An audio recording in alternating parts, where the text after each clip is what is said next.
Bonjour mes chers amis, et on continue notre étude du chapitre 6. Ce chapitre est important, parce qu'il dit, si vous voulez savoir comment vous devez vous comporter dans un monde qui vous rejette, regardez au Maître. Regardez comment Jésus a réagi et agissez de même. Nous sommes appelés à ça. Et je crois que les enfants de Dieu, personnellement, agissent de même. Il ne faut pas sous-estimer la puissance de la nouvelle naissance chez le croyant. On n'essaie pas de devenir quelque chose. Nous sommes devenus enfants de Dieu, enfants de Jésus, ou disciples de Jésus, ou enfants de la lumière. Nous sommes ce que nous sommes depuis notre régénération par la puissance du Saint-Esprit. Nous allons prier avant d'aller regarder notre texte d'aujourd'hui. Notre bon Père du ciel, on dit souvent tel Père, tel Fils, et on peut dire sans se tromper, tel Maître, tel disciple. Conduis-nous aujourd'hui. Nous voulons juste comprendre encore un peu mieux ce que tu as dit à les foules qui venaient t'écouter, afin de bien leur faire comprendre à quoi ils s'engageaient s'ils devenaient tes disciples. Amen. Nous sommes dans le même évangile. Luc s'adresse à Théophile et veut l'aider à comprendre ce qui s'est passé et à comprendre ce que Jésus a enseigné. Parce que la meilleure chose pour comprendre ce que des sujets dans un mouvement religieux croient, c'est d'aller directement à la source et de voir qu'est-ce qu'on leur enseigne. Donc, si je veux savoir ce que les disciples faisaient et enseignaient, je regarde au Maître qu'est Jésus-Christ. Donc, Luc dit à Théophile, regarde ce que le Maître disait, regarde ce qu'il faisait. Regarde. Et tu vas comprendre ce que ses disciples font, parce qu'ils sont appelés à être comme lui. On a vu ensemble, heureux serez-vous, réjouissez-vous lorsqu'on vous fera du mal à cause de mon nom, car votre récompense sera grande dans les cieux. Aimez vos ennemis comme Dieu aime ses ennemis, comme Christ a aimé ses ennemis, et votre récompense sera grande dans les cieux. Ne condamnez pas, ne jugez pas, au contraire, offrez-leur le pardon. En Dieu, en Christ, pardonnez-leur s'ils vous font du mal, et continuez à ne pas les juger, à ne pas les condamner, parce que vous étiez comme eux avant. Moi, je me souviens que j'ai déjà persécuté les croyants. Donc, quand quelqu'un me persécute au nom de Jésus-Christ, je comprends. Je ne juge pas, je ne condamne pas. J'offre le pardon de Dieu. C'est ce que Jésus a fait, c'est ce que nous sommes appelés à faire en tant que disciples. Aujourd'hui, on va en voir une autre vérité, une autre vidéo sur le disciple est comme son maître. Remarquez bien, je n'ai pas une vie parfaite comme mon maître. Je ne suis pas sans péché comme mon maître. Si Dieu aurait voulu que je vive une vie de sainteté parfaite comme Jésus, aurait fallu qu'il me régénère totalement sans laisser de traces du péché ou de la chair en moi. Mais il m'a transformé, mais je suis encore dans ce qu'on appelle la chair, où j'ai encore cette capacité de pécher. Oui, je peux résister au péché par la puissance du Saint-Esprit. Mais je ne connais aucun chrétien qui a réussi à faire comme Jésus. Parce que Jésus aussi, en tant qu'homme, a résisté aux tentations par la puissance du Saint-Esprit. On l'a vu ça au chapitre 4. Moi, ça arrive que j'ai victoire, mais ça arrive souvent que je n'ai pas victoire. Mais, dans le péché, ou quand je pêche, je réagis comme quelqu'un qui a été régénéré. Je suis attristé par le péché, je confesse le péché. Mais je suis appelé à réagir comme Jésus dans ce monde qui a rejeté Jésus et qui va me rejeter moi. Là, le chrétien est équipé pour le faire. Là, le chrétien peut, par la grâce de Dieu, à cause de sa nouvelle naissance, à cause du Saint-Esprit, il peut avoir une bonne attitude envers ceux qui les jugent et les condamnent et les persécutent à cause du nom de Jésus-Christ. Nous allons lire aujourd'hui le verset 41 et le verset 42. Pourquoi vois-tu la paille qui est dans l'œil de ton frère, et n'aperçois-tu pas la poutre qui est dans ton œil? Ou, comment peux-tu dire à ton frère, « Frère, laisse-moi ôter la paille qui est dans ton œil, toi qui ne vois pas la poutre qui est dans le tien ?» Hypocrite, ôte premièrement la poutre de ton œil, et alors tu verras comment ôter la paille qui est dans l'œil de ton frère. Rappelons-nous, on parle ici où Jésus s'adresse à une foule de disciples, aussi une foule qui n'est pas appelée disciples, qui venait de toute la Galilée, de la Judée, qui venait de partout en Israël. Écoutez Jésus enseigner. C'est à eux autres qu'il parle. Et la race humaine agit comme le verset 41 et 2. J'ai agi comme ça. J'ai agi comme ça. Une grande partie de ma vie. Il dit, pourquoi vois-tu la paille qui est dans l'œil de ton frère? Et n'aperçois-tu pas la poutre qui est dans ton œil? Pourquoi tu vois la petite cochonnerie qui est dans l'œil de ton frère? Mais tu ne vois pas que toi, tu as une poutre. Et pendant que tu as la poutre dans ton œil, tu voudrais, dans ton hypocrisie, enlever le brin de paille dans l'œil de ton frère. C'est un peu ridicule, hein?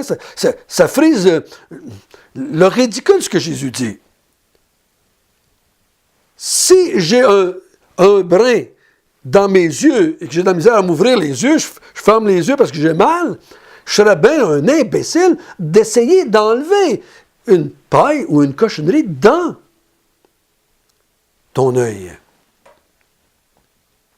Jésus dit, tu devrais, si tu ne veux pas agir en hypocrite ou en malfaisant, parce que si tu viens dans ma vie et tu vas enlever une brindille dans mon œil et que toi, tu as une poutre dans ton œil, tu vas me faire du mal, tu vas me déchirer, tu vas me nuire plus que tu vas m'aider. On comprend ça. Le parallèle avec la vie quotidienne est facile à comprendre. Mais si je l'applique du côté moral et spirituel, comment vas-tu vers ton frère et vouloir l'aider spirituellement et moralement quand toi, tu n'es pas capable de le faire? Quand toi, tu n'y arrives pas. C'est ça que Jésus a dit ailleurs. Hypocrite que vous êtes les pharisiens.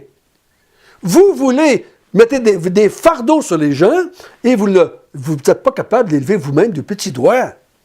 Vous demandez aux gens de faire ce que vous n'êtes pas capable de faire. Ça, c'est les systèmes religieux.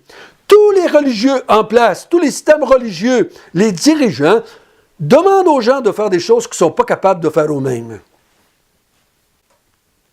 Il dit, voici ce que tu devrais faire. Tu devrais enlever d'abord la poutre qui est dans ton œil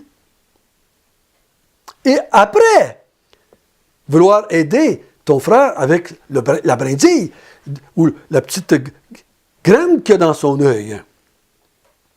Là, ça va être intelligent. Commence par enlever la poutre dans ton œil. Mais la question qu'on peut se poser, c'est comment est-ce que je peux enlever quelque chose que je ne vois pas? Parce qu'il dit au verset 41, « Et tu n'aperçois pas la poutre qui est dans ton œil. » Tu ne la vois pas, la poutre dans ton œil. Tu vois juste la brindille dans l'œil de l'autre. Et qu'est-ce que tu fais? Tu veux l'enlever. Donc, c'est pour ça qu'il avait dit les versets avant, tu juges et tu condamnes. Tu vois la paille dans l'œil de l'autre et tu veux l'aider à l'enlever. Commence donc par enlever la poutre que dans le tien. Comment est-ce que je peux enlever la poutre qui est dans mon œil si je ne la vois pas? Comment? Il faut le croire. Il faut le croire. Jésus, il dit à la foule de ses disciples et aux gens alentour, vous avez tous une poutre dans votre œil.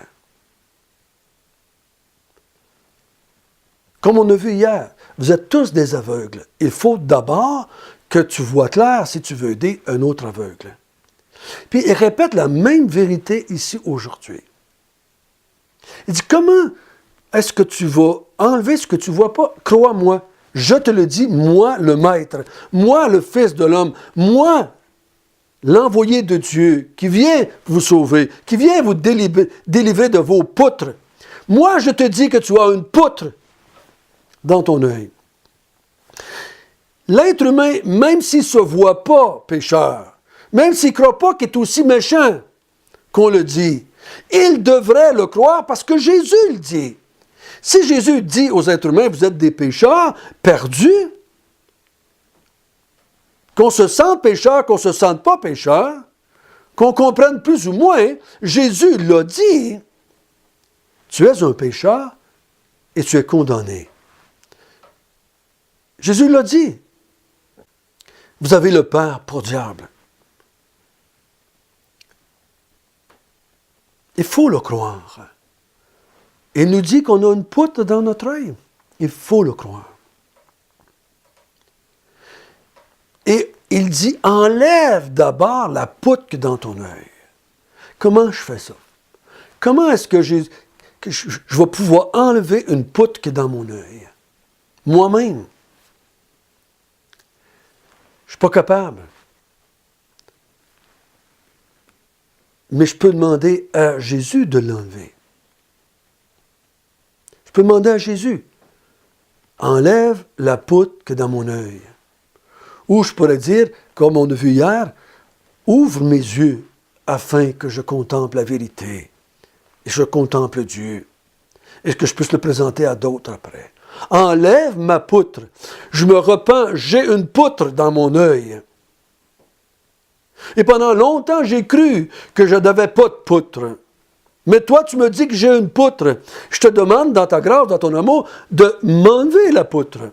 Et la poutre s'enlève par la foi en Jésus-Christ. Repentez-vous et croyez que Jésus-Christ est mort pour enlever les poutres dans nos yeux.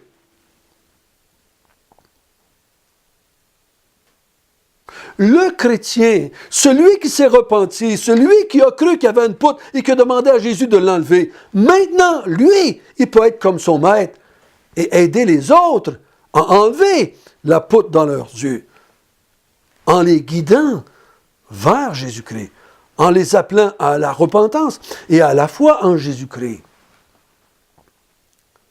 L'être humain ne peut pas enlever sa propre poutre et enlever la poutre des autres.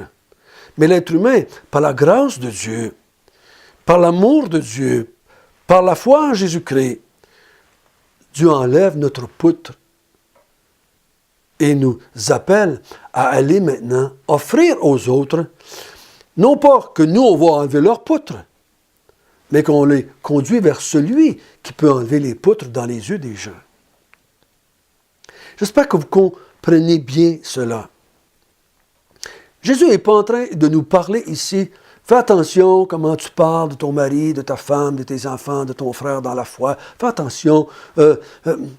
Commence par changer ta vie avant de vouloir changer celle des autres. La Bible me l'a dit clairement partout. Est-ce que l'Éthiopien peut changer la couleur de sa peau? Est-ce que le léopard peut changer les taches que sa fourrure? Non. Non. On ne peut pas, nous, se changer soi-même.